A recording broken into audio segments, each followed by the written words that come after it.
এগুলোকে সব ওভারলে করতে হবে আমাকে তারপরে। আচ্ছা এবার জন্মদিন,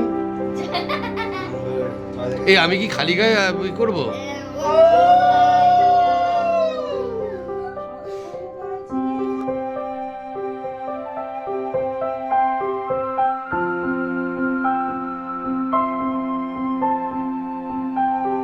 ছোটবেলাটাই ভালো ছিল, দিতাম পিঠে দুটো।